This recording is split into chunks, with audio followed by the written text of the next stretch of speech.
Okay, this is the Leica MP, and it has the MS Optical Super Triplet Perar.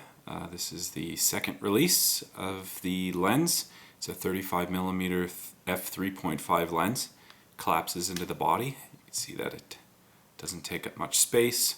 I've actually pocketed this into a cargo pants pocket, and you can carry it. Still a little bit heavy since it's a Leica MP, but it makes it a bit more slim.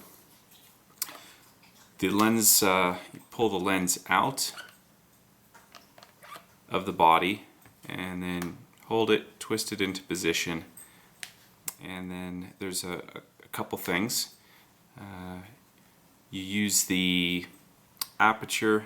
It kind of has an aperture that doesn't click into place, it just slides into place. And it has a lens hood, and the hood, you'll see it screws off, and then underneath the hood we have a screw-in lens cap. And this doesn't make for the fastest work, so sometimes I will take the lens cap off, just use the lens hood. Lens hood offers pretty good protection for the lens. As you can see, the lens is pretty tiny anyway, but you don't want to get that scratched up.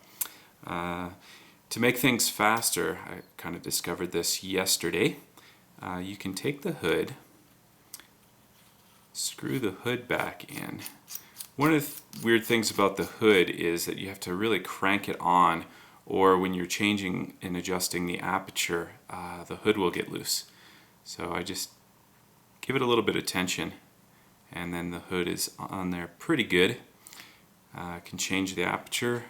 You can see it uses this little knob to focus with, and even though I have a half case on the camera, there's still enough clearance that I can focus pretty smoothly.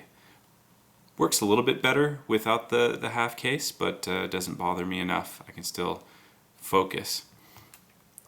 Discovered this yesterday. If you take the screw-in cap and you screw it onto the hood, it takes a little bit of practice. But once you get this right, you can screw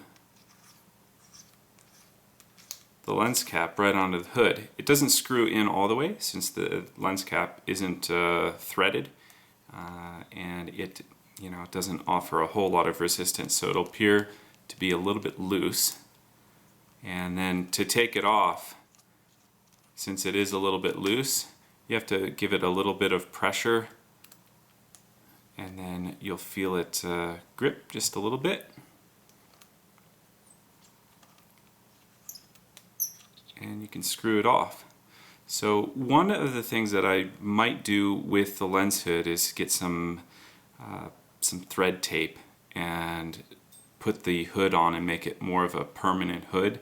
It doesn't bother me too much to have it as a permanent hood, and it'll take care of the cranking it on, and if there's a problem with it getting loose when you're changing aperture. And I do like to grip the hood when I'm changing the aperture. That's about all you can do. If you don't use the hood, you might get a little bit of flare, but using the hood is a pretty good solution for that. So again, just take the cap, place it on the hood,